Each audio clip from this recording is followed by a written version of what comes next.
Damn, the first Woomy of the stream is here. Hello, everybody. Hello, Pigeon. Good to see you today on the 19th of what it is. Today's the day they start deleting VODs. And I forgot to download a few of them. Oops. Oh well. Oh well. And I'm not going to have time. So if it gets... Everything I wanted to save has been saved on the full VOD channel. So, like, whatever. I guess it's all going to the full VOD channel in the future anyway, so, like, whatever. Speaking of the full VOD channel, hey, we should start by talking about the full VOD channel. We've got, some updates with it. Did I? Oh, I did do that. I did play the demo of that, yeah. Here, let's see here. Let's start with... Move on to here. Let's start with this. Whoa, hey guys. Full VOD channel. So we got the do-it-yourself horse race test and the itch.io invasion from Saturday. We uploaded that. That's uploaded. Share it around. I think I might be... If this gets enough traction and enough interest is shown with chat, we may end up doing another one. We might do another DIY horse race test. Who knows? So, you know, if you want to see more, share it around, get interest in it, and maybe we'll do the quad, maybe we'll do it again in a few months, in a couple months or something. Who knows? So that, yeah, so far that's been fun. So far, that's the update with the VOD channel.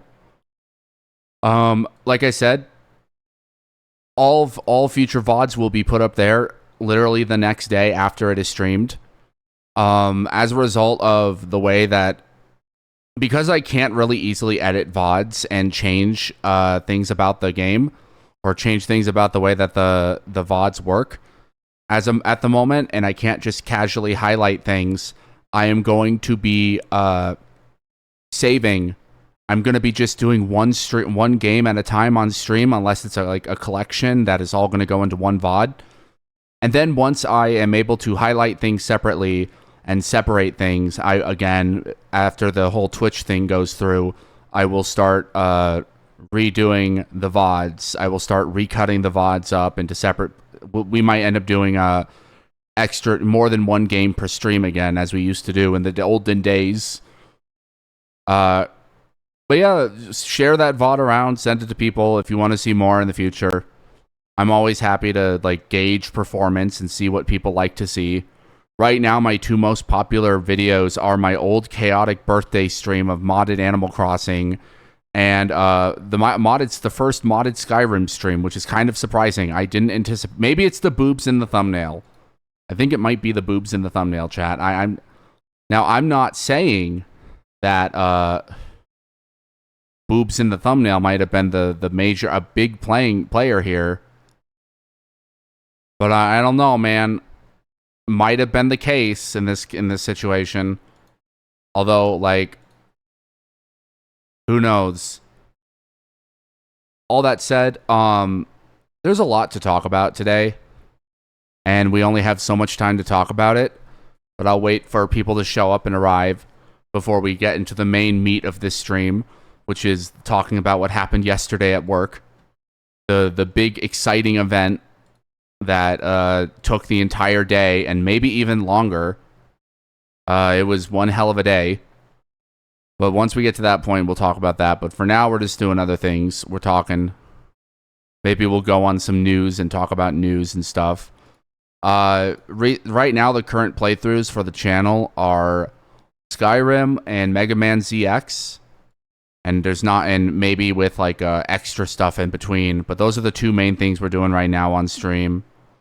And I don't really have the interest in doing much else. And I was thinking about also streaming Oblivion after I'm done with Skyrim. Not the remake, because I can't get that to function and operate. But the original Oblivion, apparently that's only $20 on Steam.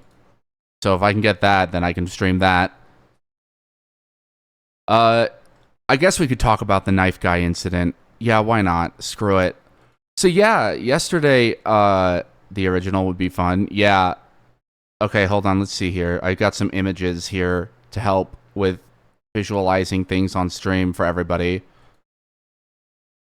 Yay, work trauma. So there's a lot of weird irony or coincidences going on with what happened yesterday. I was unironically, no joke, no pun, nothing about that. I was going to work the other day, driving up there going like, man, work here is crazy. This is a crazy store. I'm surprised I haven't seen anybody getting stabbed yet.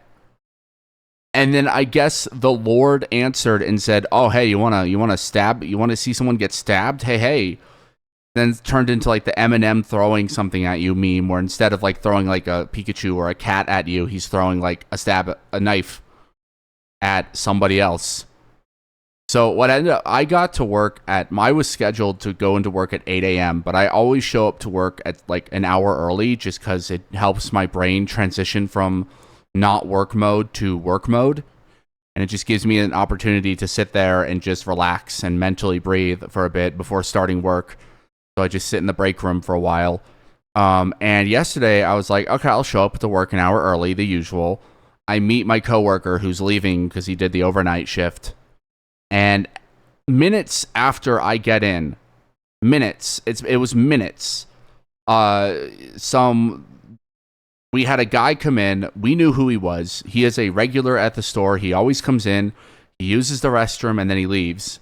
And sometimes he'll buy a drink. Sometimes he might try to steal something. We don't really. That's here or there. I've only heard that he's shoplifted. I don't know if I've never seen him do it. But this guy, he's like a homeless guy. He's also on drugs and like mentally unstable. So we just don't bother with him and leave him alone. We always left him alone because like I'm not dealing with this guy. And we have a variety of stories with this guy. One of the stories we have is apparently he started fighting himself at the self-checkout one time. Like he started yelling at himself, arguing with himself, and like calling himself the F slur because he's just mentally unstable and insane. And then he left the store and everyone's like, okay, well that just happened. Marvel movie punch-up writing. That just happened. Fun times. Anyway, yeah, so he's kind of insane. He's the perpetrator in this story. And then we have another guy who we're going to emphatically refer to as Bucket Hat because he always wears a bucket hat. And he comes in the morning typically, and he is a complainer. He does door dashing, but he also complains a lot. So, like, he doesn't seem to know to keep to himself and just shut up every once in a while. Sometimes you just got to be quiet, right? Apparently, that day he was complaining to pharmacy that Plan B was never. Everybody always wanted Plan B. Why does everyone always want Plan B and you never have it? Whenever I try to come in, it's like, I don't know, man. It's popular for a variety of reasons. Like, that's not our fault. So what? Surprised they allowed for that stream title. I am too. I sure hope I don't get in trouble. So we talked about the two guys here. So what happens at some point during all of this, we come in. So at some point, like the guy with the homeless guy that we all know and we all like kind of pretend doesn't exist whenever he comes in. He leaves the store, and then I guess Bucket Hat leaves after him, and Bucket Hat gets on his phone in the parking lot and is talking on the phone. And before all of this, I think Bucket Hat pulled out a can of mace and showed it to the homeless person, like, hey, I have mace, you better not mess with me. Like, that's going to stop a homeless person on drugs. Like, okay. And I guess he went out into the parking lot and was talking on his phone or something and might have said something that set off the homeless man, because what happened, it all happened in the parking lot. It all happened in the parking lot, and it was on camera. Literally happened on camera in the parking lot, and we all saw it, and we saw it happen. He must have said something because the homeless guy was like several feet away, like 20 feet away from him. And he was walking with his back turned to Bucket Hat. And at some point, something happened and he pulled out a knife, ran at Bucket Hat, and just started trying to stab him. To which the response from Bucket Hat was to start trying to spray him with mace. Like, that's going to do anything to a guy who's on drugs. And Bucket Hat ended up getting stabbed in the arm. He got in the arm, and he immediately comes into the store and starts shouting to call 911. Call 911, call 911, call 9. And there's just blood gushing out of his arm all over the place, all over the floor, the carpet. And he sits there, he's sitting there, he goes to sit on a pallet, and he's bleeding all over the floor and the pallet. And I run back to get the pharmacist and say, "Hey, pharmacist, we need you. You're a licensed. I believe he has a PhD. Like, he was a licensed pharmacist and a medical expert. So it's like, hey man, you gotta come over here. There's a stabbing victim." And he comes out and he's shouting at the pharmacist, like, "You need to use your belt as a tourniquet. Use your belt as a tourniquet," like giving directions to the pharmacist. Just like, dude, why are you like demanding things? Like, we get it. You got stabbed. That's never good. That sucks, right? Sucks. But like, that's $100 belt. You're demanding the pharmacist use it as a tourniquet. I have a theoretical degree. Good enough. So like, the pharmacist uses his belt as a tourniquet, and I gotta, like, this is the most shocking thing about this. We called 911, and the cops and everybody, all the cops and everything got there within 5 minutes. That never happens. Working in retail is like realizing how fucking useless the cops are in your city. They suck at their jobs. They never show up quickly. As soon as when you need them, they're not there. They show up 30 minutes later and go, there's nothing we can do. And then just like walk out and not do anything. This is the first time they've actually shown up to do something in a fast enough period of time. And then, he got carted off. They had a real tourniquet, and they used a real tourniquet on his arm, and he got caught. They carted him off into a truck and had him leave into not a truck, but a fire truck, ambulance, and had him leave. And the craziest thing is, like, the thing about this is, like, they found the guy. They found the perpetrator. He was allegedly next door to the store. He was allegedly right next door to the store and was just washing his face in a different store's restroom, washing off the blood in a different restroom, allegedly. So it was just like apparently next door, the stabber was. And they got him and they arrested him. And so, like, after that, I had to call the store owner and be like, at 7 a.m., mind you, it's just after 7 a.m. and I clock in an hour early at 7 a.m.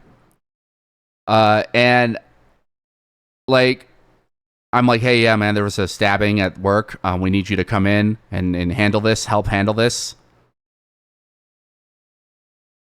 Store owner had to come in. We had to close the store and just close it completely because there was blood all over the carpet, and obviously that's a biohazard. We can't let customers into the store. Apparently, you can let employees be in the store when there's blood, when it's a biohazard, right?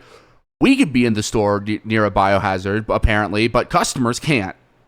Apparently, it's a problem if customers are allowed, not employees. I don't know how that works. If it's a biohazard for customers, it's a biohazard for employees too. Yeah, exactly. Yeah, because fuck you.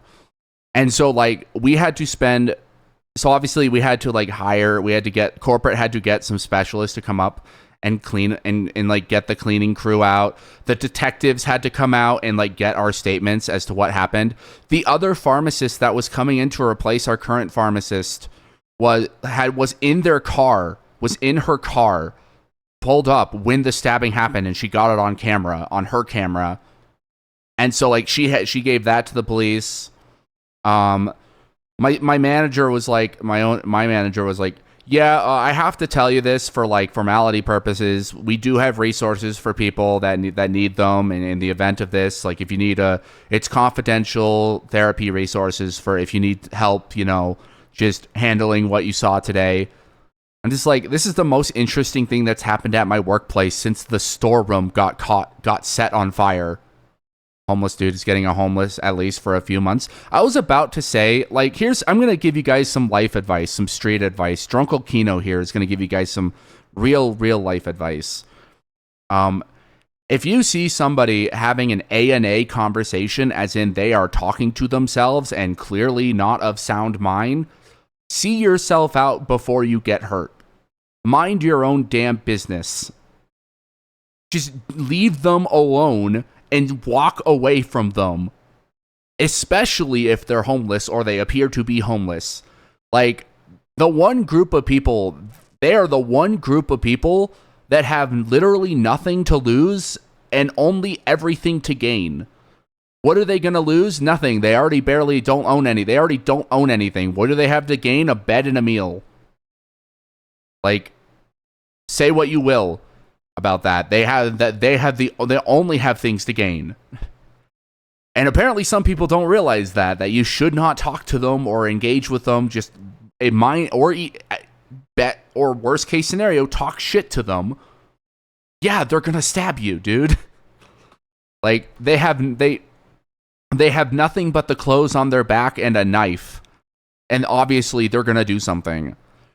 This store I work at right now is the worst place I have ever worked for just psychotic experiences. I mentioned it earlier. This is the most insane thing to happen at my workplace since the storeroom, the stock room, got set on fire.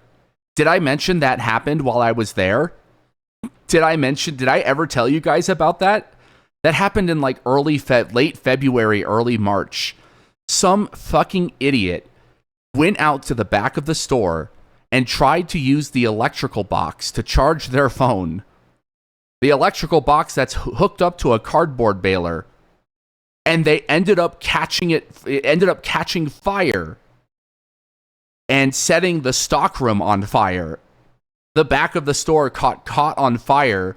Thankfully, there was no too much major damage aside from the cardboard baler not working anymore. Didn't work for like a month and a half. But like, nobody got hurt. But like, it's just like, holy shit. This is somehow like insane. Just insane. And like, there's only one other store of this nature in my city, right? There's only one other store of this chain in my city from what I know. And that store is the one that is not 24 hours and doesn't experience this stuff because they're literally across the street from the courthouse and City Hall. They're like across the street from City Hall, across the street from the courthouse. They don't experience this stuff. They don't have to deal with this nonsense. Like, the one time, we also had a situation in which a known guy who was like a known trespassee locked himself in the women's restroom to take a nap, and we had to call the police to kick him out. And they're like, did you tell him to leave? It's like, he's a known trespassee who locked himself in the restroom. I'm not fucking with that. You're the cop. You do it. They're like, yeah, man, I'm not going to go tell a guy who is clearly mentally unstable to go get out. That's your job. You're the one who gets paid to do that. You do it. And they had to kick him out. And apparently they knew who he was by name. And apparently we knew who he was by name. And now I'm always on the lookout to kick him out because he can't be in the store. It's just like, every single day at this store is an adventure. It's just some wild shit happening. And I've never experienced this in the 10 years of my retail environment experience. It's just the wildest shit constantly happening. But going back to the knife guy story, so like one of the fallouts of this was we had to wait for the cleanup crew to come in. Guess what time the cleanup crew came? The stabbing happened at 7. Guess what time the cleanup crew first came? 11:30. 11:30 is when the cleanup crew showed up. And then they're like, hey, guys, okay, we're just here to scope out the area. We'll be back in an hour and a half with everything needed to clean up. And I'm like, wait, what? You guys aren't doing it now? Not that I cared. We had to keep the store closed. So it's like we weren't even doing anything that day. We were just like relaxing and goofing around and preparing for truck that came today. So then it's like, we'll be back in an hour and a half to actually do the job. And they didn't come back until like 1 p.m. Mind you, there was blood pooled on the floor. Blood just blood on the floor. And they're just like, we'll be back in a couple hours, guys. Don't worry about it. After taking 4 hours to get there. Like, and then they're like, yeah, we'll be done by tomorrow. When they finally did start, we'll be done by tomorrow, guys. I'm like, what? Oh, it's going to take you like 12 hours to do this? Okay. All right. Fair enough. I guess the store stays closed. Who cares anymore, right? Like, who cares? Yeah, so like the store was closed for my entire shift from 7 a.m. to 4 p.m. and I didn't even leave until like 4:30. So like store was closed for a very long time, all day, and we just had all sorts of people. We also had like there's that in overtime. I technically got like 1 hour of overtime because my store does something you're technically not supposed to do, but I couldn't care less that I couldn't care enough to like take this to a labor union, labor board or whatever. They factor in your meal breaks into the hours that you get. So if you're scheduled 5 days a week, and you're working 8 hours for those 5 days, you're technically actually scheduled 37 hours and 30 minutes. Because they factor in the 30-minute meal breaks into your scheduled hours. It's automatically taken out of your pay. Even if you don't take a lunch, it's automatically taken out, technically speaking. And they're technically not supposed to do that, but I don't care enough. I take my lunches anyway, so, like, whatever. I technically got an hour of overtime, whatever. So, like, whatever. I'm getting paid. That's what matters. And I like my job, as insane as my job is. I was talking with my coworker about it, and I'm like, I should probably be more disturbed by this. It's kind of worrying. It's almost worrying that, like, I didn't like, get more disturbed by seeing a guy bleeding out of his arm. We were kind of, like, jokey about it and maybe that's just our way of processing this incident. Maybe that's how we coped with it. Because, like, but also, like, on one hand, I get it. On the other hand, out of an environment like this disturbance could hit you all at once. Yeah, like, I'm processing it, and I'm just going, like, I was not nearly as perturbed as I probably should have been. And, like, maybe that's just because I'm desensitized. Maybe that's because I know this. Maybe that's just, like, it didn't affect me in the way that it should have. Maybe it's autism. I don't know. I don't know why I'm not more perturbed about it. Maybe I processed it through humor. Who knows? Maybe I'm just not surprised. See, the thing is, there's points in time where you do need a level head, and you're old enough to accept it now. You're old enough now, kiddo. Yeah. Say to a man who's hitting his 30s soon. Who'll be in his 30s in the next 3 years or so. Yeah, exactly. Yeah, unironically, yes. Yeah, like I said, after the stockroom got set on fire by some fucking dumbass, and also, like, I find out the same day that apparently a couple days ago there was a murder that happened at a Sonic, and the same cleanup crew that came to clean up the blood off of the floor was the same cleanup crew that had to clean up the dead body, or clean up the blood from the dead body. And he's just telling me stories of, like, the cleanup crew is this biohazard cleanup crew that handles, like, deaths, cleaning up dead bodies and crime scenes and, like, hoarders' houses. And he's telling me about this time, trigger warning, by the way. He's telling me about this time he had to clean out the brains from a fireplace. There's, like, brains splattered in a fireplace. because the owner of the house didn't want to replace the fireplace and pay money to replace the fireplace, and their insurance was covering the cleanup crew. So they're just like, nah, just clean up the brains from the fireplace. I don't know. I didn't ask how the brains got into that fireplace, but they sure did. Somehow.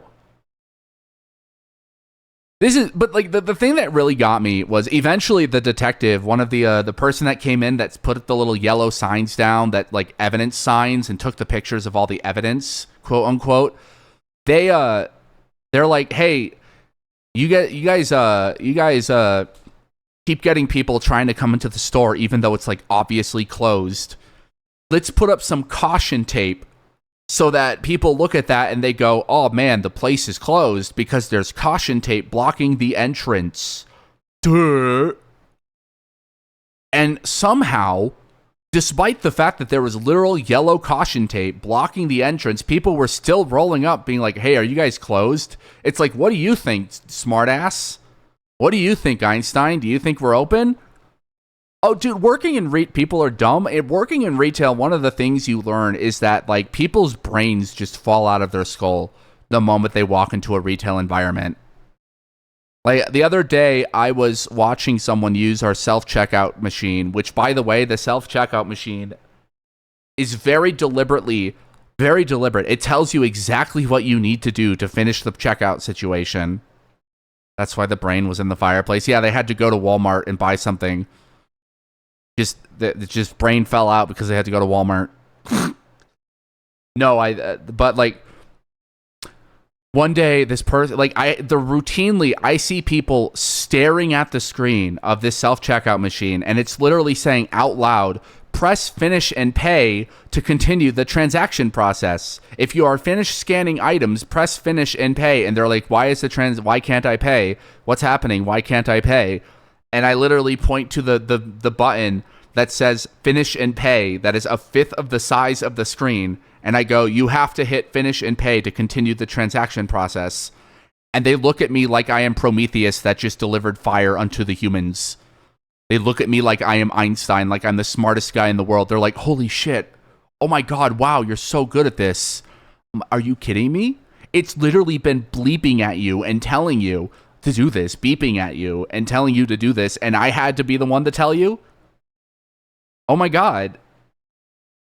People just become the dumbest versions of themselves when they enter like a retail environment. I don't know why. It's insane. It is wild how dumb people become when they have to go do things in the office or have to go buy something. So yeah, that's what happened yesterday. For reals, coworkers are like this and they get paid the same as me. Yeah, it's a dumb situation. Anyway, okay. So let's move on to this once again. Let's move on to another part of this. Let's go back a bit and talk about something I mentioned earlier in the stream. We're going to bring this back up, chat. Round 2 of talking about this. Hey, so Saturday, we did our DIY custom horse race tests. We had a really good time with it. You guys will never believe who ended up winning. The full thing. We had a type of, there's only 7 racers per race, but we kind of did a thing where we eventually got a winner, and you will never believe who the ultimate winner was. You will never believe it. But regardless, I would love to do this again. I would be happy to do another stream of this at some point and like have more characters from streams come through and play it and like join the races. So if you guys want to see more horse race tests in the future and fun, and maybe we can even have like fake betting, totally real fake betting, like bet channel points or something, we can do that. And we can just turn it into a bigger event. We could have more fun with that, because I did kind of have fun with it. I still don't understand the whole horse race test thing. I still don't. But hey, who knows? Anyway, it's news time, chat. We're gonna move on. I've said everything I need to say. I've said what I needed to say about this. People are dumb. Don't mess with homeless people. Wow, everybody is really fucking slow when it comes to cleaning up blood. I don't know why we were allowed to be in the workplace if customers weren't allowed in. I don't know why we were. It's like kind of a biohazard at that. If it's a biohazard to customers, it's a biohazard to employees, guys. Come on. And we had to like walk around the blood all day. Like it's like they're being like, oh man, customers can't be walking over this stuff, but you can, because you work here and you earn a paycheck. God damn it. Anyway, hey chat, I talked about this. We talked about this in the past. We're gonna on stream very briefly, but we're gonna actually talk way more about this. Nintendo might brick your Switch if you break the rules. Modding your console might result in Nintendo making it permanently unusable. Console modding enthusiasts beware, Nintendo might take away your system. According to a recently updated account service user agreement and privacy policy, Nintendo reserves the right to render the Nintendo account services and the applicable Nintendo device permanently unusable in whole or in part. The change, first reported by GameFile, came with a May 7th update and centers on Nintendo's policy regarding how players use their console and Nintendo accounts. Previously, the agreement called out the usual suspects of prohibited activities, with users not allowed to lease, rent, sub-license, publish, copy, modify, adapt, translate, reverse engineer, decompile, or disassemble all or any portion of Nintendo account services. The new agreement has been expanded to include 2 additional subclasses of prescribed behaviors. We agree that you may not publish, copy, blah, blah, blah, bypass, modify, decrypt, defeat, tamper with, or otherwise circumvent any of the functions or protections of the Nintendo account services, including through the use of any hardware or software that would cause the Nintendo account services to operate other than in accordance with its documented intended use, blah, blah, blah, obtain, install, or blah, blah, blah, copies of services, blah, blah, blah, blah, blah, in many manner to use them in accordance with the applicable documentation intended use, in each case without Nintendo's written consent or express authorization unless otherwise expressly permitted by applicable law. So, in Nintendo, this is a different thing. So basically Nintendo breaks consoles if you play with mods. So this is what I have to say here. This is where we're going to talk about this. This is what I have to say. It has never been safe to sail the 7 seas. You're always, especially when it comes to homebrewing consoles, it has always been well understood that if you are homebrewing a console that is still actively getting updates, you risk your console getting bricked. You risk an update coming out that screws your shit up. You always are putting your console at risk if you homebrew or modify your console. Is what it says. That is always understood. That was understood, and they had a similar policy back with the Switch 1, where like if we catch you homebrewing your Switch, we can ban your account. They'll say that they'll ban your account. Now, is it nefarious that Nintendo is gonna like brick your Switch on purpose? Yeah, it's nefarious. It's not great, but like this has always been understood to eventually be a risk. This was always understood that this was going to happen. You risk a brick to begin with because the program used for homebrews are not 100% safe. Yeah, exactly. They literally tell you this, and they're literally like, "Hey, we're not responsible if you brick your console." Also, like, don't homebrew consoles that are still getting updates. Be careful with that shit, guys. Like, come on. That's why emulators are considered to be safer than homebrewing your consoles. Like, I have a homebrewed Wii. I have a homebrewed 3DS. You know why those are perfectly fine to homebrew? 1, they're not making them anymore. 2, they're out of service. 3, they're not getting updates anymore, so they're not at risk of being bricked by Nintendo. Nintendo can't brick my consoles. But like, since when does that stop Nintendo? Like, currently the legal language says only Switch 2 and Switch. So, like, that's currently what I'm thinking with this. So, first and foremost, like, it's always been a known risk that you are putting your stuff at risk if you try to homebrew and mod shit and mod physical consoles. It's never a safe thing to do. You're never 100% safe with that. And if you don't want to have that risk, don't do it. Is it shitty that Nintendo says they'll actually go ahead and brick your console? Yeah, it does. It does suck. So that's why you should be careful with it. Also, like, furthermore, if you're gonna also, it's well understood that if you're gonna homebrew your console, don't sign into a Nintendo account service. Don't sign into Nintendo. You don't have to sign into a Nintendo account to use your Switch. From last I checked, you don't have to. If you have a Nintendo account, I don't think you need to log into it to use your Nintendo Switch. So, like, unless that changes with Nintendo Switch 2, where they're like, you have to have a Nintendo account to use your Nintendo Switch 2, which would suck. If it does, then I could see that. They might do that. They might go that direction. We don't know. The console's not out yet.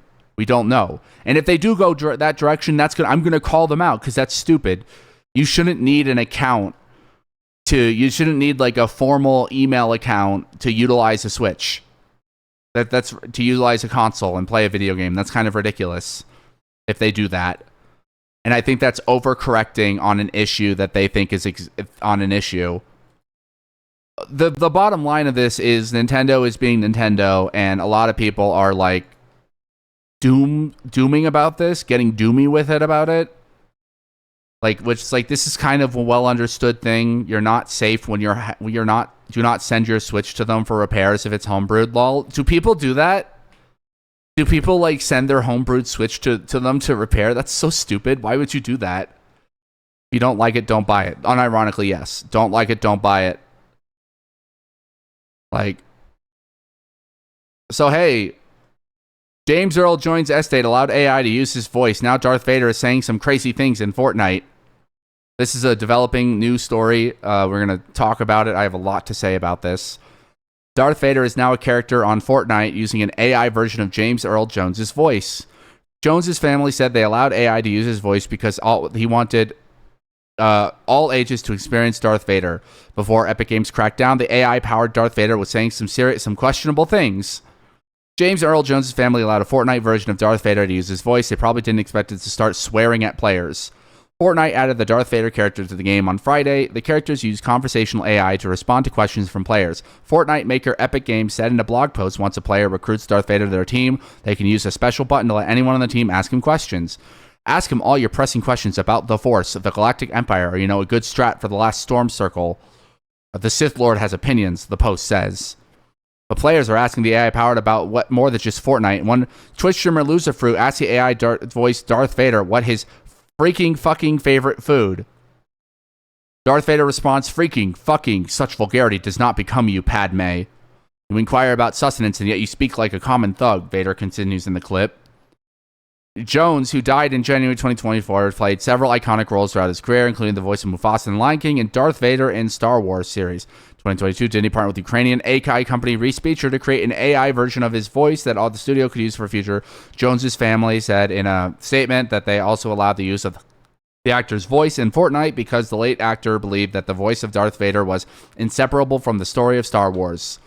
He always wanted fans of all ages to continue to experience it, the statement says. We hope that this collaboration with Fortnite will allow fans of Darth Vader and newer generations to share in that enjoyment of this iconic character.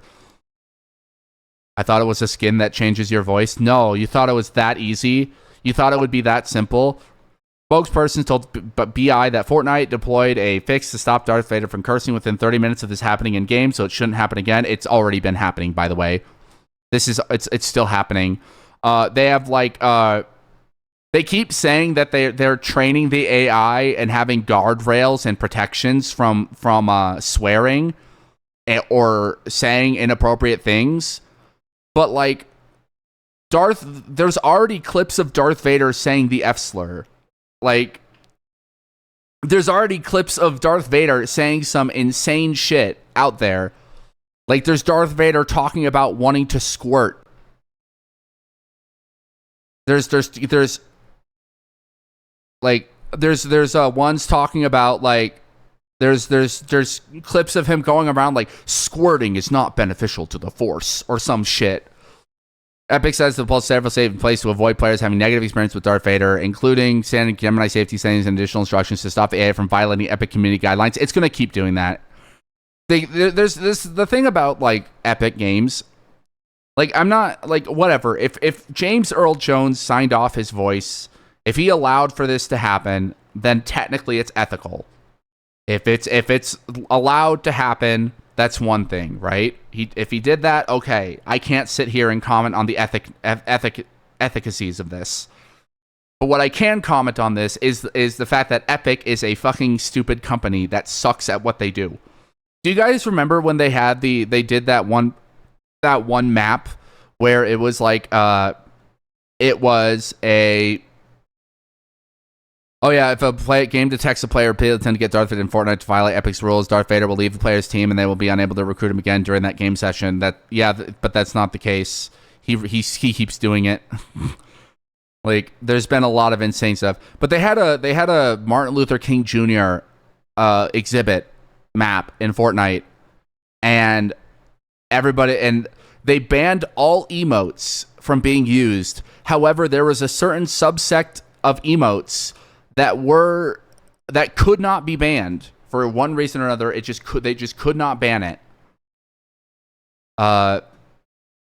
They could not ban certain emotes from being used in this Martin Luther King Jr. memorial thing and education thing. And one of the things that they couldn't ban was a Catwoman emote that was Catwoman cracking a whip. And so they had this atrocity happen where a bunch of people were just going into Martin Luther King Jr.'s memorial service and just cracking whips in front of his statue. Because Epic Games fucking sucks at moderation. They are so fucking bad at moderation. They are like comically terrible at it. Okay, chat. So this is what was sent. James Earl Jones signed over rights for AI to recreate Darth Vader's voice. September 9th, 2024. Darth Vader voice actor James Earl Jones, who died Monday at 93, made sure in 2022 that the voice would live on via AI.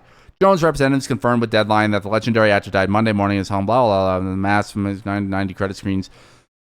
Yep, okay. Jones began this legend for his voice roles, Sith roles. Jones went into the Darth Vader. Okay, that's not what I'm looking for.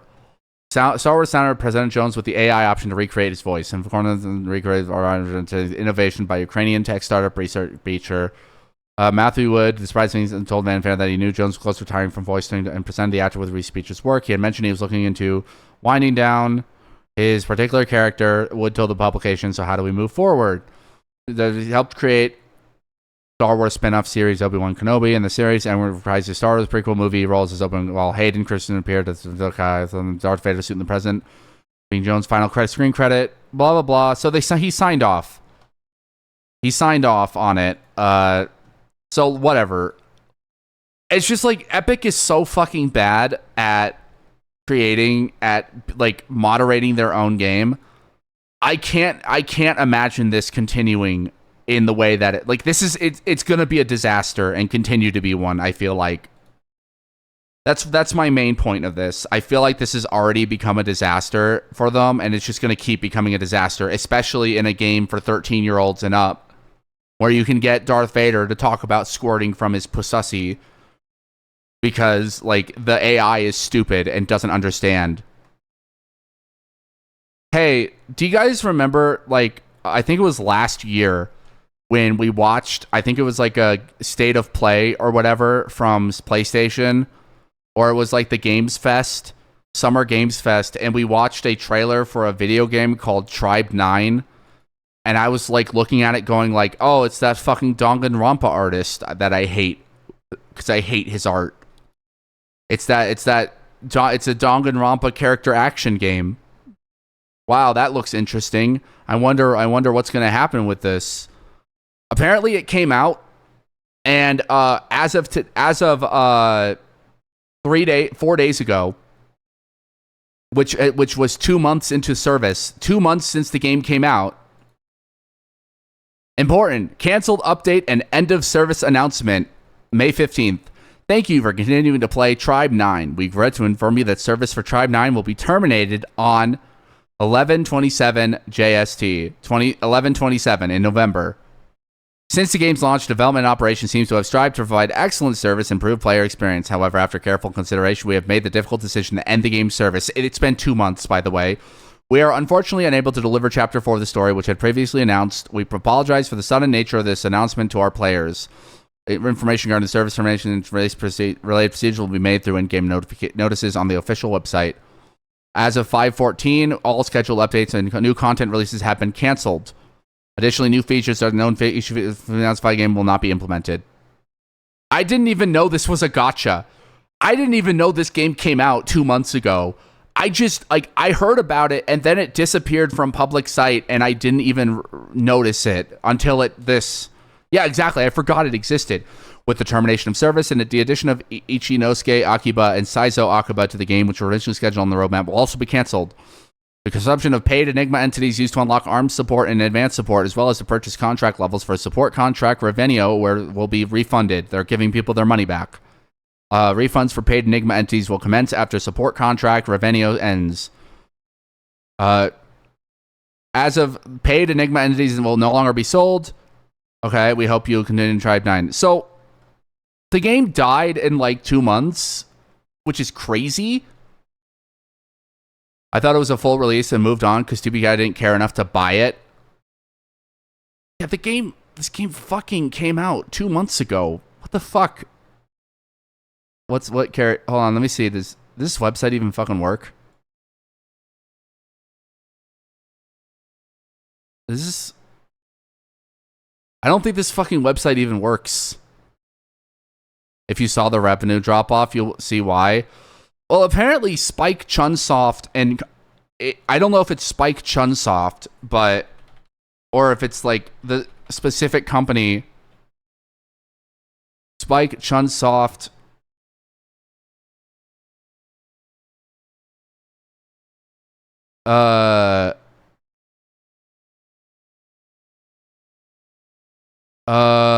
Let's see.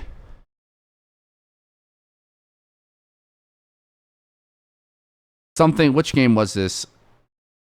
Bankruptcy. What is it called? Something. The creator of Danganronpa is like apparently Katakawa. One of these companies is facing bankruptcy.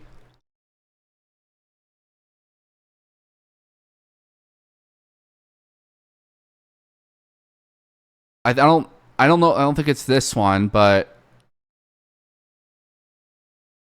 okay, here we go. There it is. Here it is. Here's the story. We found it. This fuck-ass game. The new game from the creators of Danganronpa comes out this week and could lead them to bankruptcy, which apparently they are.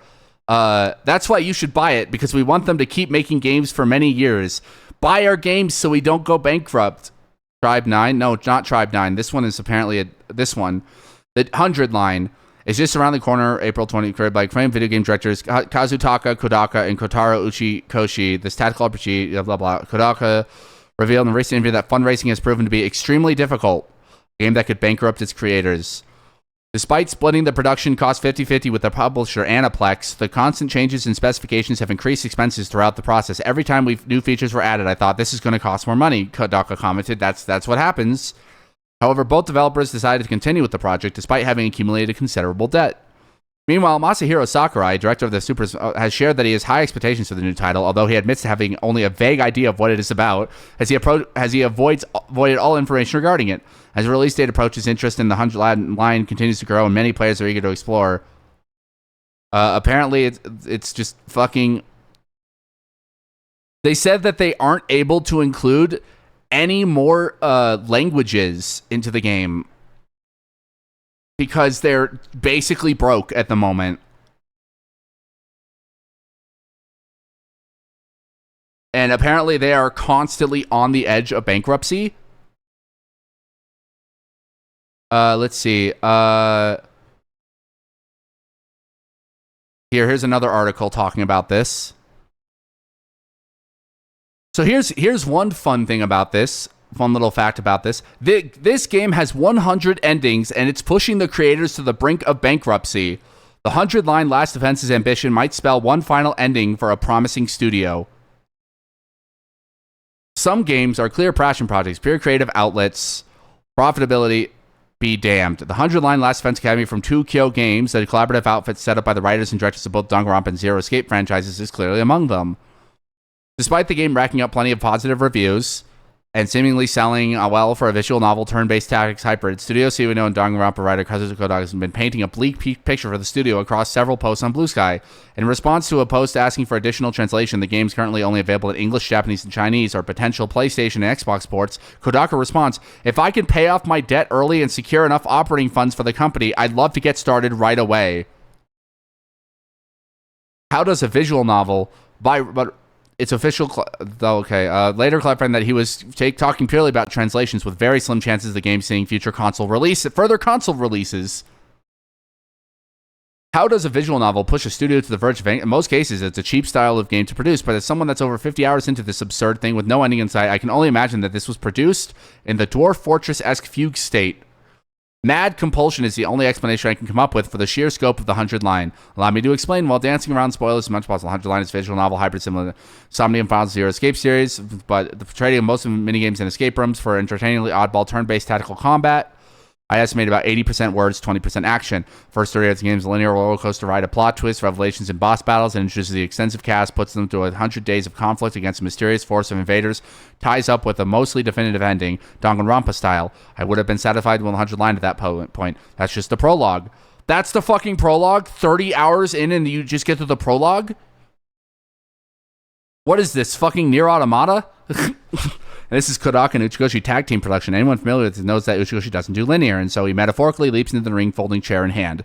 And so the 100 Line shatters into a fractal nightmare of plot branches, where a single player choice can send the plot veering off into other narrative genres, each leading to revelations and conclusions often dozens of hours deep.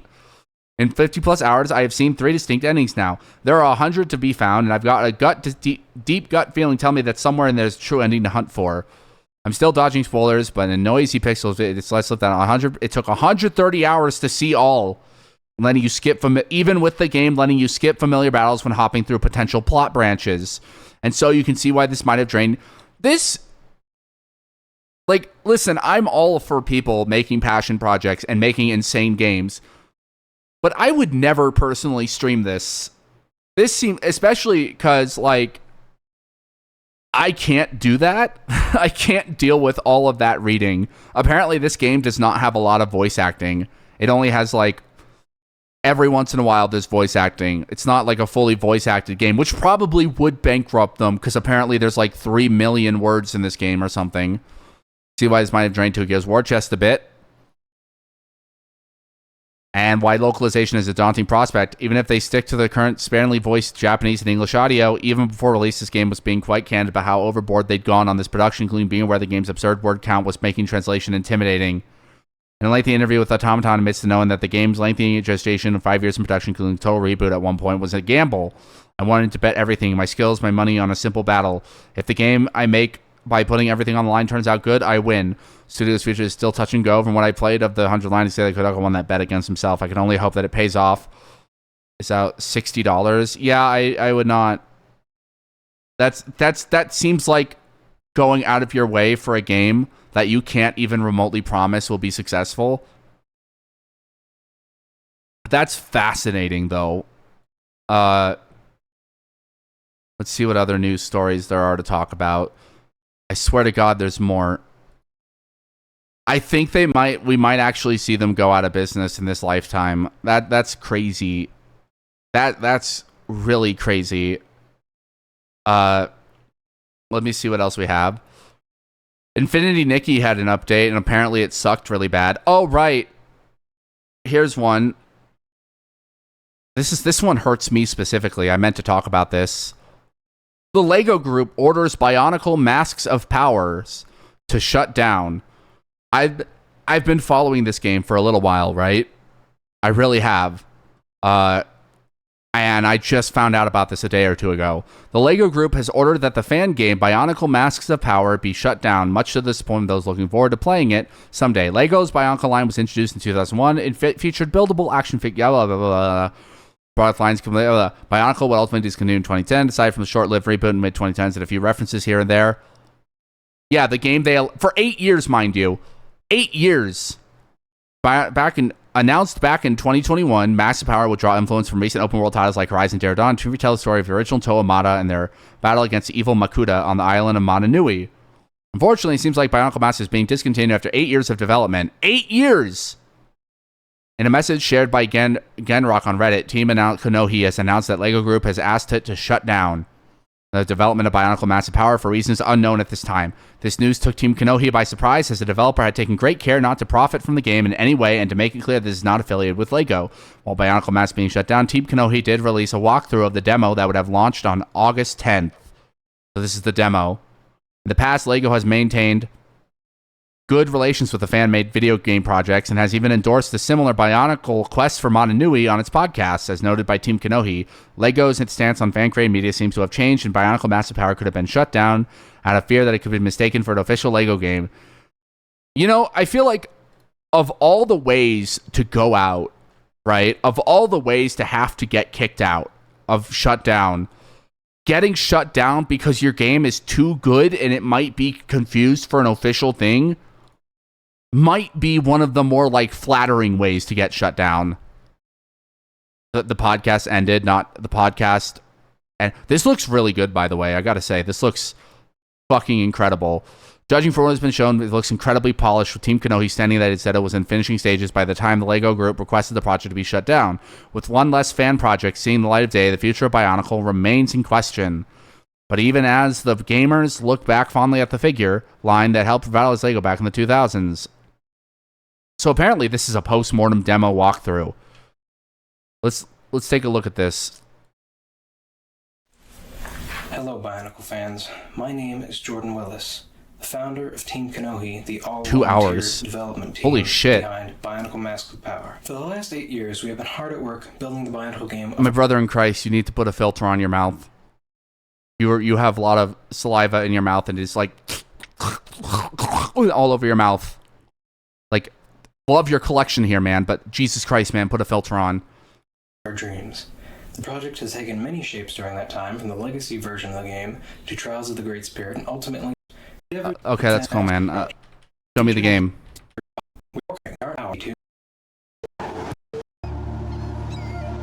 So this looks incredibly good, dude. First off, like, my first thought here is that this looks insane for a fan game. Oh, we have the little rockets that come down. Bionicle and the Massive Power. The water looks really good. Holy shit. Nintendo, hire this man. They put Bionicle characters in the Unreal Engine.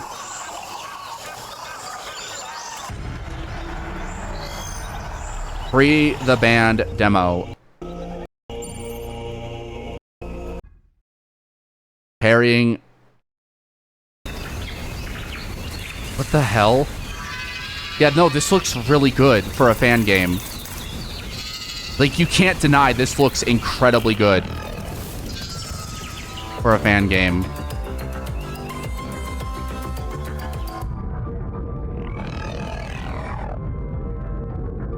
Wow. I want to see the gameplay, though, more than anything else. There we go. Like, as far as demos go, this is rather impressive. I mean, he's free of this now, so he can put his talents to a better product. Apparently, they're already making something. Project Rust, or whatever it's called. Yeah, let's watch a little bit more of this. They're already making another thing out of this. They're literally just taking everything they already made and turning it into something else. Like, legally distinct project.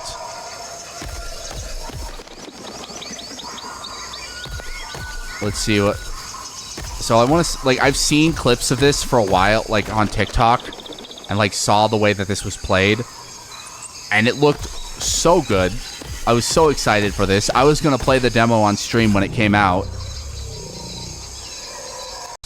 It's a shame I can't. Okay. Heavy attack. A shame this couldn't live on as intended, but it is what it is.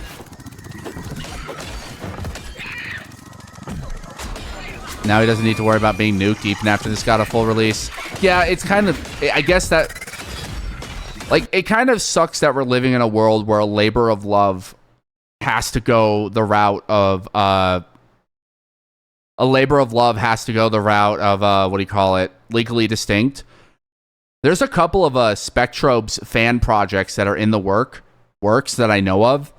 One of them being like a card game, collectible card game type thing.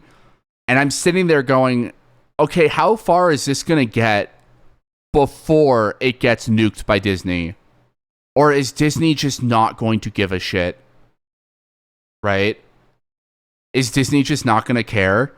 Are they gonna just like let this exist? Or are they don't even seem to acknowledge that Spectrobes even exists anymore. So like, you know what? If that fan project is allowed to continue, good on them. Good shit. I'm happy about that. Right? That's good. I'm never gonna complain about that. It's my IP to sit on and do nothing with. Oh yeah, it's that Smiling Friends bit. Disney would not give the series justice today. No, I don't want Disney to have Spectrobes or do it. Like, I don't even trust them to remember what the hell happened with the last game, or even like any of the other details that came out. Or any of the other like details, like the post-credit scene that happens after you beat the super boss of the third game. Let's see, remastered players, some stuff about Oblivion. I was thinking about doing an Oblivion playthrough after Skyrim. I was just thinking about doing like the original Oblivion and having some fun with that, and doing a playthrough of that after Skyrim. Another thing I was thinking of, and I want your guys' I want to know what you guys want to see. I was considering playing an older Zelda game, like whether it be Ocarina of Time. I was thinking of possibly doing. I've never played through Majora's Mask. I don't know if I want to. I feel like the time anxiety in that would kill me. I'm not a fan of time management. I think you guys know. Let's see. You have them on the home. Wind Waker on the what? We have them on the homebrew. So Wind Waker. I could do Wind Waker. I've never beaten Wind Waker. ALTTP. What the fuck is ALTTP? I don't know what that is. What is Wind Waker? What is ALTT? Link to the Past? A Link to the Past? I don't think I've ever beaten that one either. That's another one I haven't beaten. There's a lot I have not beaten. I'll tell you what I have beaten and what I am kind of feeling like remorsefully nostalgic for. I'm feeling nostalgic for this with remorse. Is I am wait, what? Hold on, I'm feeling like regretfully nostalgic for The Legend of Zelda Phantom Hourglass. I've beaten that a couple times as a kid because I had nothing else to play. And like as a kid, I'm remembering, like as I remembered the game more and more, I'm remembering some parts I didn't enjoy, like the everything involving the tower or the underground place you have to go to, the temple where you have to go through 100 floors of nonsense, right? You guys know what I'm talking about if you've ever played that game. But like Phantom Hourglass is one of those games that I remember playing as a kid and having good experiences with. I don't know if I ever played it or beat it or ever streamed it even. I did beat it, but I don't know if I ever streamed it. And that might be something fun to try on stream. But I don't know if like emulators allow you to I'm not sure if an emulator would allow you to fold your DS, because at some point you need to close your DS in the game to copy a map or something. Wind Waker could be fun, though, I'm sure. You have not streamed any classic Zelda as far as I remember. Yeah, I should probably fix that. Wind Waker sounds fun. Should I do the remake of it or the remaster? Not remake, remaster, or should I do the original? I kind of want to do the. I'd like to do the version remake. Okay, I'll have to figure out how I'm gonna stream that. I don't have it on. I only have a regular Wii. I don't have a Wii U, so I can't play it.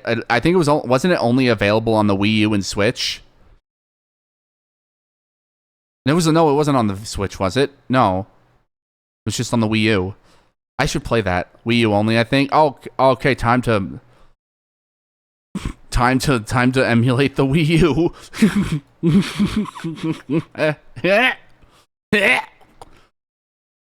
Same as Twilight Princess Remaster. Oh yeah, that fucking one.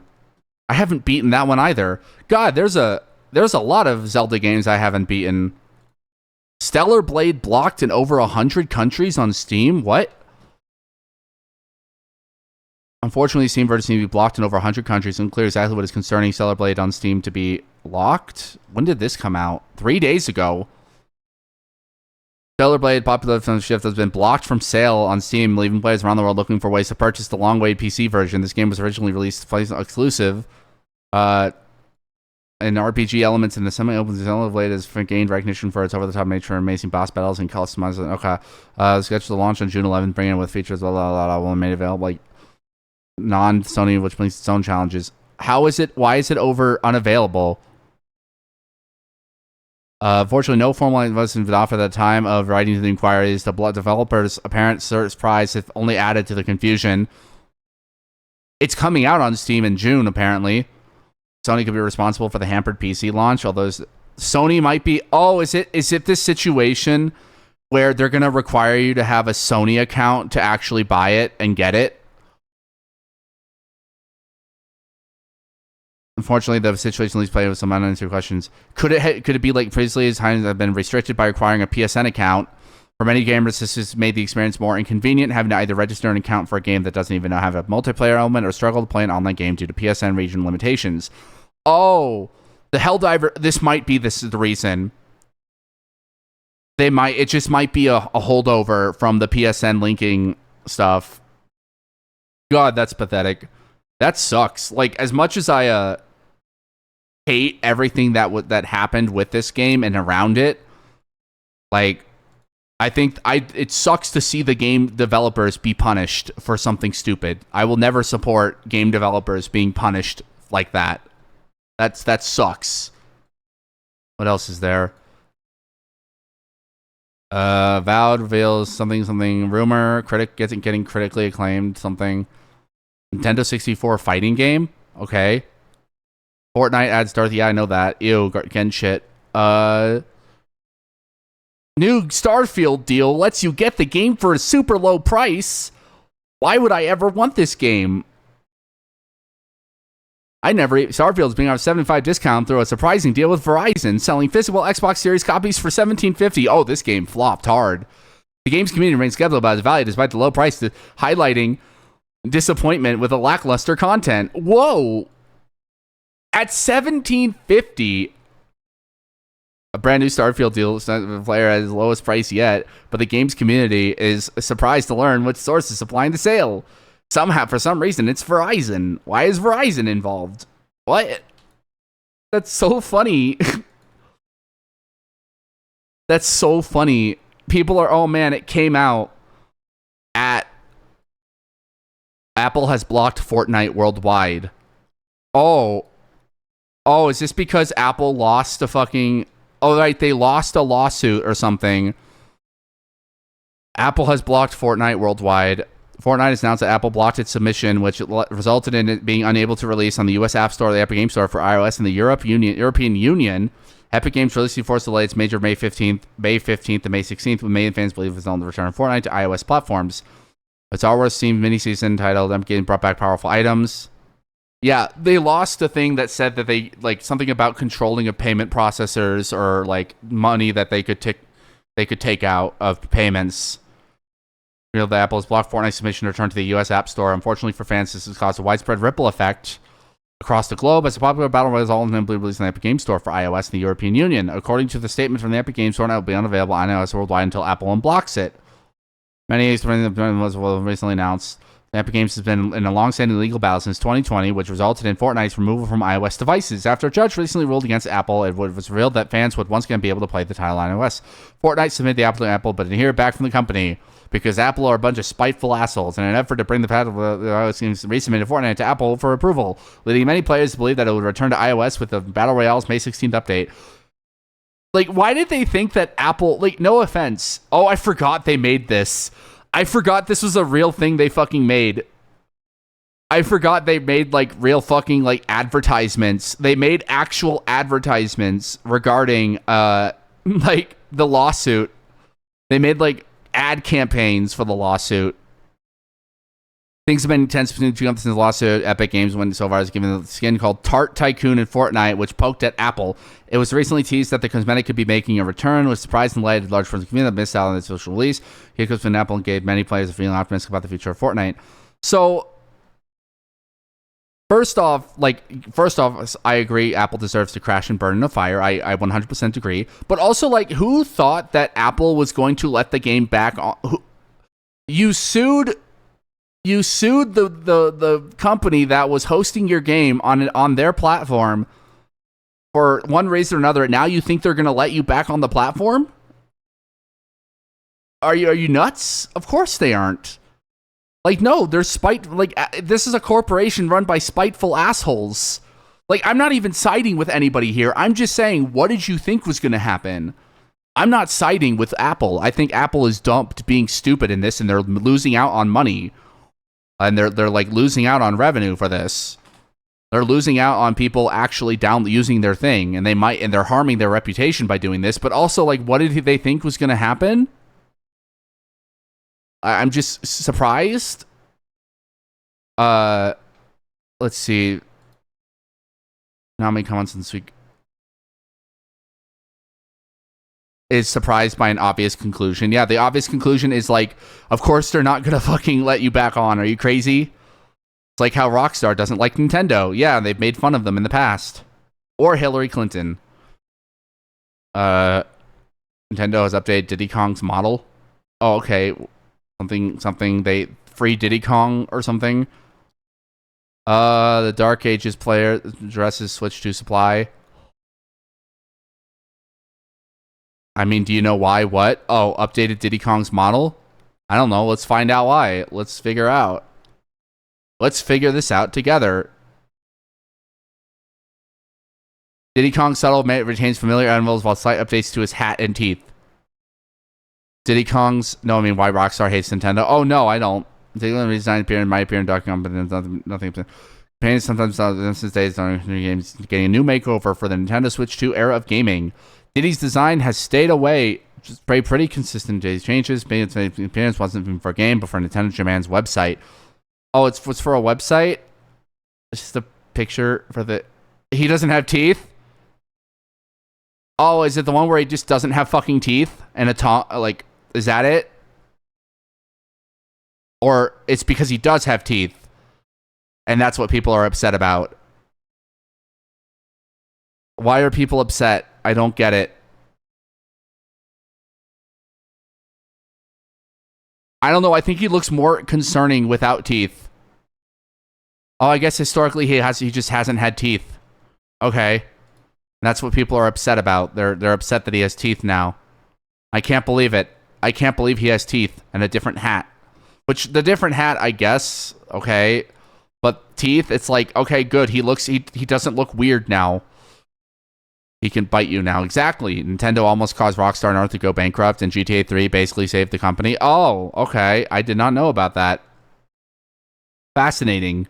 You learn something new every day. World of Warcraft. Ew. Doom player, just fly. Day one Xbox. Avowed. Something about Avowed. Nintendo Switch 2 controllers have their own Easter egg. Is it that they suck? Cookie Clicker is coming to consoles? Holy shit. Brand new Steam game is free for one day only. Okay. Oh yeah, Persona 5, the Phantom X is coming out in the West. That's so crazy. This game is coming out in the West, and I don't care about it. I'm not playing a Persona gacha game. Phantom X released in the West and Japan on June 26th, in the West and Japan on June for PC and mobile devices. It wasn't out in Japan? What do you mean it wasn't out in Japan? This title gacha mechanics while also maintaining familiar aspects of Persona 5's gameplay. Go fuck yourself. This game sucks. It can't wait for it to follow the Persona 5 curse and die. Yeah, they're gonna... You do understand the Persona 5 curse is literally Persona 5 characters getting added to other games and it dying. Body Harvest, that game was going to have Rockstar go through with being bought by Nintendo, but Nintendo demanded so many creative changes it ballooned the budget. During a recent live stream, yeah, Persona 5 and Phantom X would be released in the West and Japan. I thought this game was already out in Japan. That's crazy.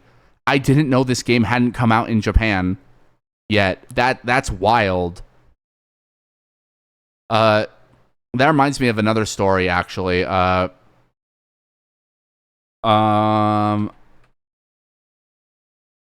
SMT artist.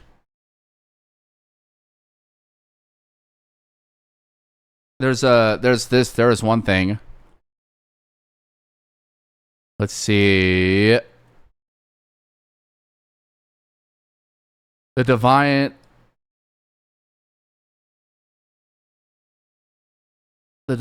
Hunter.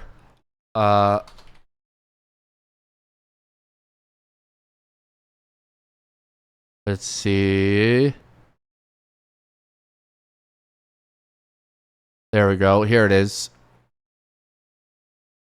I think this might have been it. So this is a game that came out. This is a game that got announced and released recently. SMT artists. Oh, this is not the web. This is not it. Hold on. I don't think this is the website I meant to click on. I think this is it. Here we go. There we go.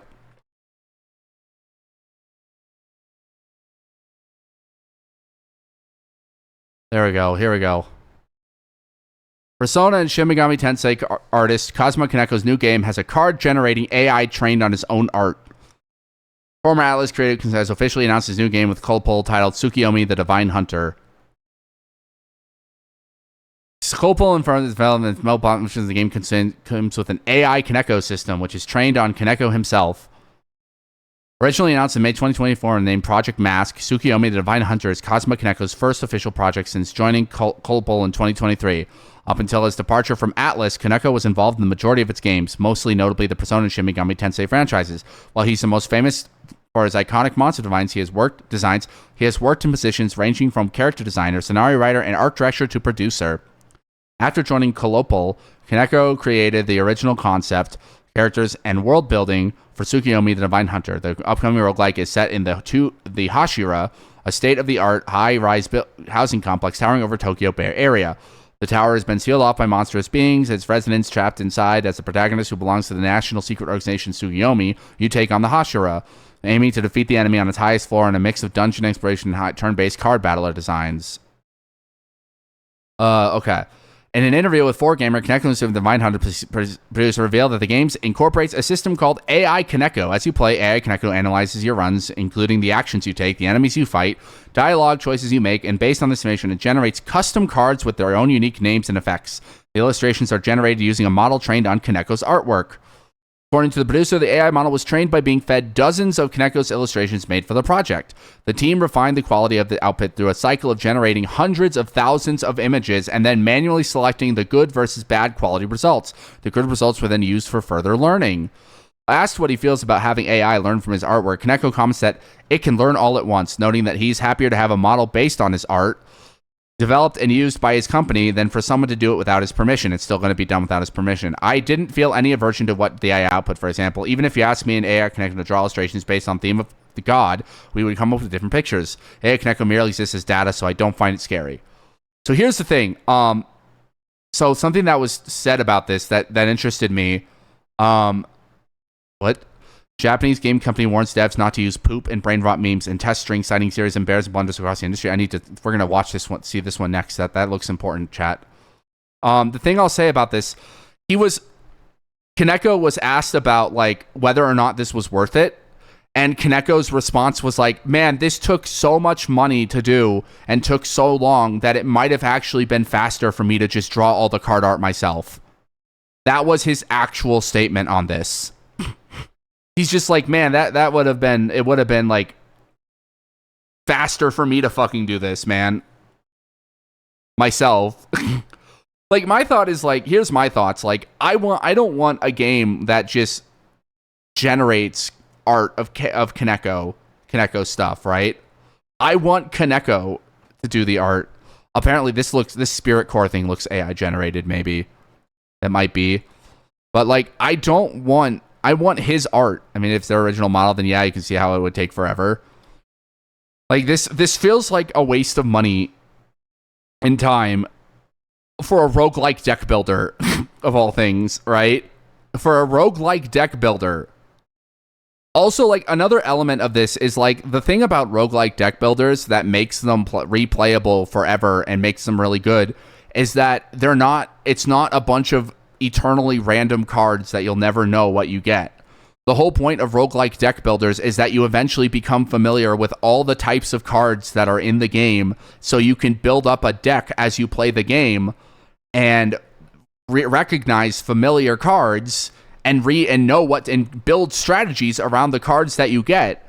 The problem is that this doesn't work if you are constantly like being fed specific cards that are based on how you play, because you may not actually be like, that may be on a different run and it may generate a different card that doesn't help you, right? Like, I don't want randomly generated cards in a roguelike deck builder. I want to be able to know what I can choose. In every roguelike, familiarity is the ultimate power. Understanding the game's mechanics and understanding what cards you can pick at any point is the joy of a roguelike deck builder. So I don't understand this game design philosophy. It doesn't seem like it works for me. It just doesn't seem like a good idea. Like, whatever his reason is, apparently it's still in development. I thought it came out. Like, listen, if he wants to do this with his work and he wants to feed it into an AI, that's his prerogative. It's a waste of money, and I wouldn't be surprised if this game just like shits the bed. It would make more sense to make it one card that you always have and goes on cooldown or some shit. Yeah, one additional card. Yeah, exactly. What the fuck is this? Japanese game company warns devs not to use poop. This is 2 days ago. This was 3 days ago, chat. And brain rot memes and test strings citing series of embarrassing blunders across the industry. A game development company published a viral manual which warns employees about inappropriate use of test strings and placeholder text. Japanese game system development company Infinite Loop published "Don't Put Poop in Your Test Strings" in 2021. The comical title manual is used for educating new employees on how to properly write strings and other forms of placeholder text for product testing, while also avoiding being caught in an embarrassing situation. As reported by Game Makers, in May 2025, the viral manual got an updated edition for a new generation of young employees, and it includes more examples of how fooling around at work could end up turning into a serious problem, with most notable and hilarious one being a brain rot meme appearing in a document issued by the Japanese government. The manual, created by Infinite Loop, represents director Kentaro Matsui, mainly focuses on workplace etiquette and shows different examples of test strings done right and wrong. I know that in a situation where we have to write placeholder text, many are tempted to type in something like poop 420. But this manual reminds us to be mindful of the possible consequences, especially in a work environment. According to the manual, there's always a small chance that a placeholder text could get accidentally submitted instead of the official file and consequently leaked to the public. Additionally, test strings being accidentally exposed to the public due to system malfunctions is also a very common thing, and it's something that employees need to keep in mind if they want to prevent possible incidents. For example, while the joke is very harmless, a train station in Japanese actually displayed the word Kitakama Ramen, type of ramen which originally in Kitakana, Fukuoka, instead of the name of a train. Another more serious example happened in 2020 when Yahoo Japan did tests of their push notifications. Although writing, "We are under attack by the guerrilla and special forces" may be funny for an inside joke, the leaked text naturally ended up causing huge online backlash and panic among people who received the push notification. Are you fucking... Do you guys remember, like, that fake text that got sent out in America of a missile strike happening in Hawaii or something? The manual also mentions a recent incident which happened when an ex-user noticed that a government-issued sample certificate of transfer contained a peculiar sequence of characters, likely referencing a Japanese brain rot meme featuring an adult video actor popularly known as Yaju Senpai. The meme, who originated on Nico Video, has been circulating the web for more than a decade now and is currently trending on YouTube and TikTok as an AI-generated brain rot song. It wasn't long before the document went viral and got covered by numerous Japanese news portals, causing a PR disaster. Uh-oh. Of course, the manual explains how to avoid incidents like this and lists proper ways to handle test strings and other placeholder text. The most important thing, according to it, is make sure everybody else knows that the text is used as a placeholder so that you can avoid the fate Yahoo face in 2021. The manual also puts an emphasis on creating a work environment that does not encourage such behavior. So if you see some of your colleagues typing memes and inside jokes in their sample files, make sure to remind them what could happen if those files end up someplace like Twitter. Getting fired over the word poop is not worth it. That's hilarious. That's that's great. That's amazing.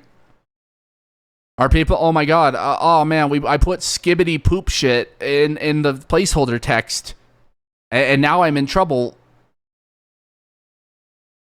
Oh no! Oh no! Hold on, I gotta see. Oh. Oh no.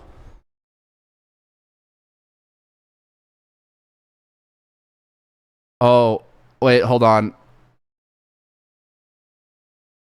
Chat, we got examples of what the card art, the AI generated card art for Cosmo Kaneko's game is going to look like. Oh. Okay. Just okay. Wow. Wow. Crazy Stone Tsukinomi Divine Hunter 2025. Oh wow, okay. Okay. Great, man. Just looks.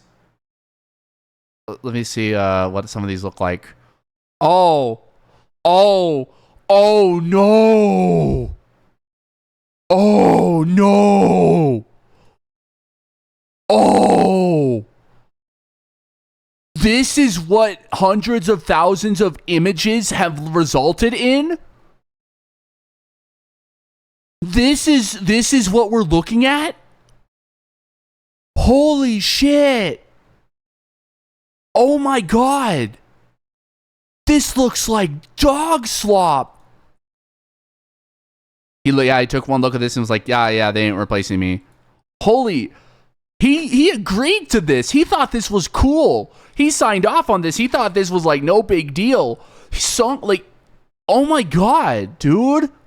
Chaos. As a form of comedy, this is the chaos card. This is... Oh, no.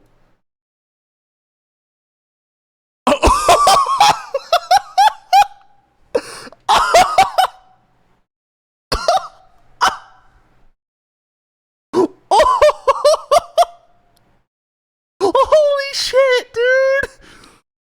Oh my god. He signed off on this. He was like, yeah, this is where... Oh my god.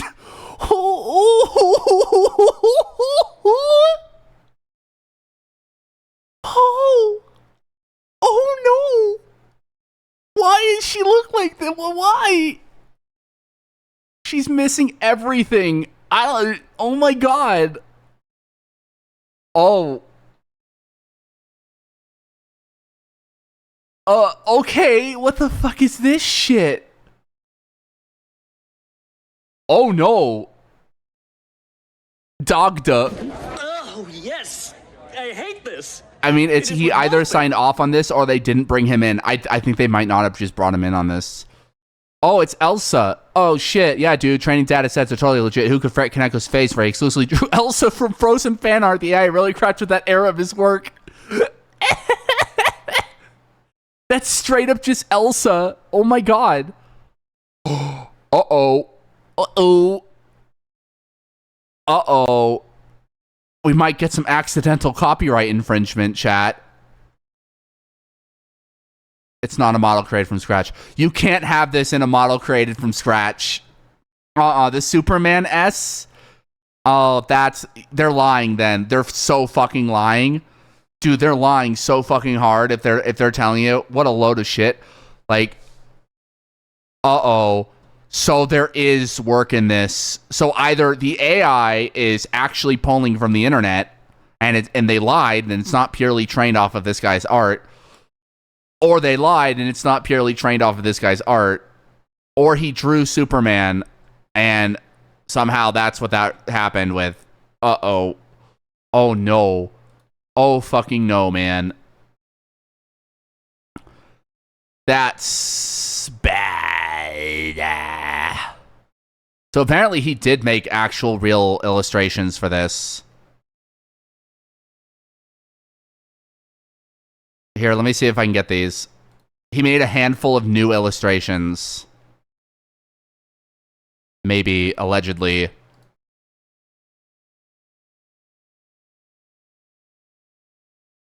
Here's a few of the ones that he made formally. These are official, like the ones that he made, apparently. Wow. You know what's really missing? You know what's really missing from this art, chat? I feel like something's missing from this art. Hold on, chat.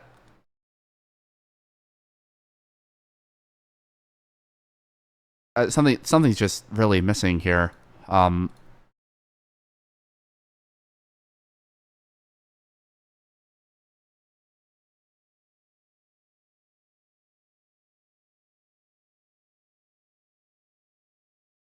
I just, chat, hear me out, chat. I think I can improve this art. I think I can improve this, chat.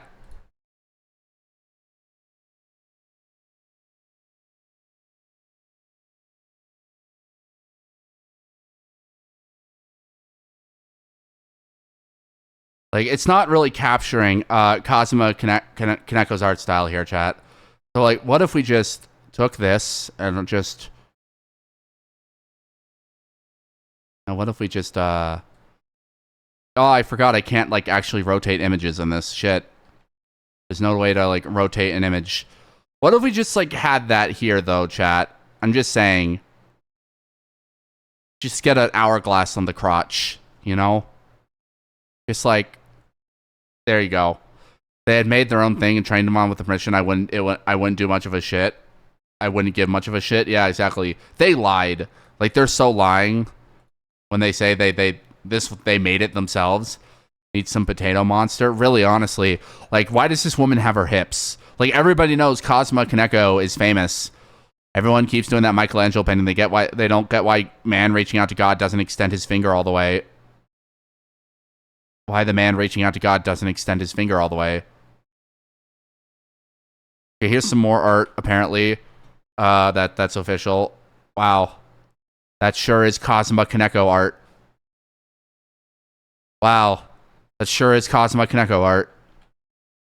Chat, I think this art's really nice, but it's really missing something, you know? I think it would be better with we just had this here.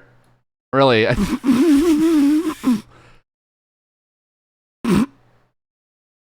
Really, there we go. See, much better. It just wasn't right before. It just didn't have Cosmic Kaneko's formal design trope of just putting hourglasses in a woman's pussy. Clearly. Wow.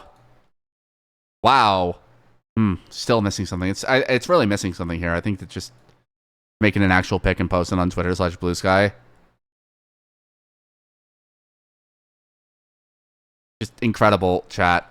Incredible. Fucking incredible. This is what we're paying money for. This is what they want you to, like, put money into, chat. This fucking dog shit. These are generic. Yeah, that's the unfortunate thing about this is, like, these are so generic. All of this art looks like fucking garbage, dude. Fionn McCumhale. McCool. Wow. All of these designs suck. I'm looking at these designs that he drew.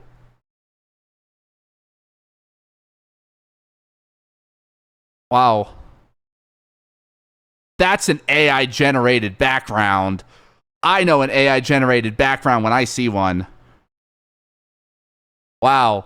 Look at that. Obviously fake background, chat. Love the... And look at this incredibly generic jackal. Three-headed jackal. Kazuma Kaneko has... I don't think he actually tried here. I wonder how much they actually paid him for this. Wow. Oh, an actually halfway decent monster. Oh, we have some actually halfway decent monster designs, chat. Holy shit. Wait. We might actually have some halfway decent monster designs here, chat. Wow. This might actually be halfway decent. Missing something, though, chat. It really is. You know, just... Get that right there, you know? Get it. This is, like, okay. Still pretty generic for Kazuma Kaneko. Or Kazuya Kaneko. That's not a good design. It's okay. This one's okay. Like, it's not great. But, like, I feel like there's some, like, Kamen Rider or, like, Ultraman inspirations coming from this. Like, with the color scheme and everything. And bugness of it all. This one's okay. It's not great. It's not his best work. It's also feels AI generated, if I'm being... Like, actually, no. It's fine. It's not his best work. They didn't pay him enough, is what I'm getting from this. What I'm getting from this is that they didn't pay Kazuma Kaneko enough for any of this shit. Yeah, so they're 100%. He's 100% getting screwed on this. I feel bad for... I almost... Actually, no, I don't feel bad for him. He signed his own grave on this one. That game, the Xenomorph mixed with Ultraman and multiple arms. Yeah, okay. Let's see. Apparently, Borderlands 4 is allegedly going to be written a lot straighter. Like, it's going to be closer to Borderlands 1 in terms of its writing. Which I have not played Borderlands 1. I don't know if that's actually a good thing or not. Apparently, well, I do know Borderlands 2 has cringe writing. Borderlands 2 and 3 are cringe. As to how useful this is going to, how good that's going to be for everybody, who knows? One can only guess that's a good thing. Okay, good. I'm not playing it because my computer won't be able to handle it, but who knows? Who knows, man? Here, I need to get that image of, I need to find that fucking image of that shit, that dog shit, that garbage art.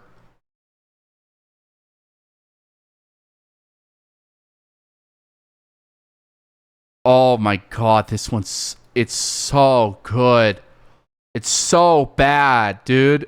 Hey, Psycho, I'm going to send this to you. Do you think, what are the odds that you could just like because this new Borderlands gives me Saints Row reboot vibes, it'll still suck. Okay. What are the odds that you can like remove the background from the girl and the hourglass in this? It's a very crusty image, obviously, but like maybe I can find the original image.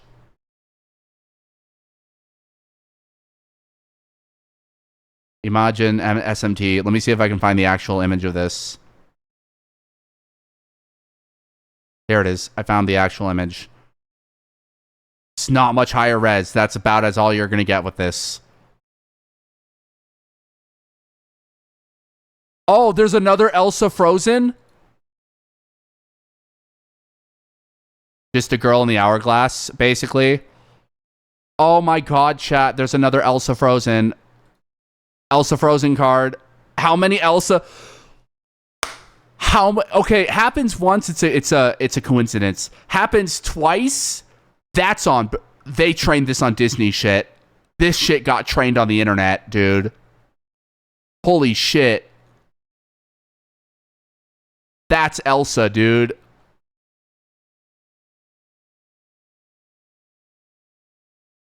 That's bad.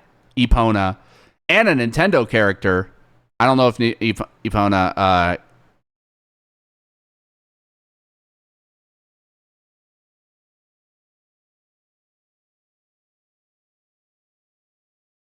Incredible, man.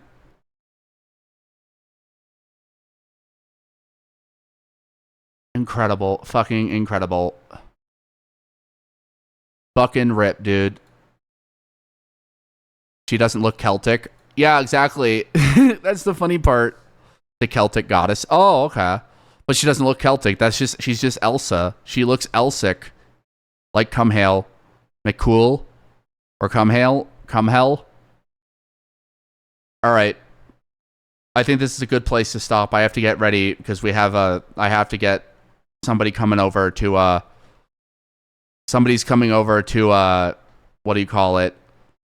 Fix my washing machine, and I have to be there for him. So we're gonna end stream here. Thank you for joining, everybody. It's a shorter stream, I know, but tomorrow we will do.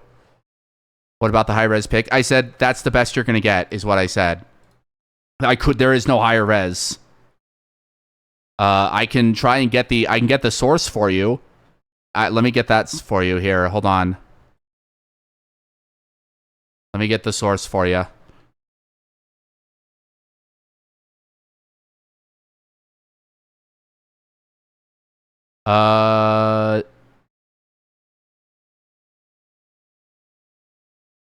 Here. I'll get the source tweet for you, and maybe that'll do better for you. Who knows?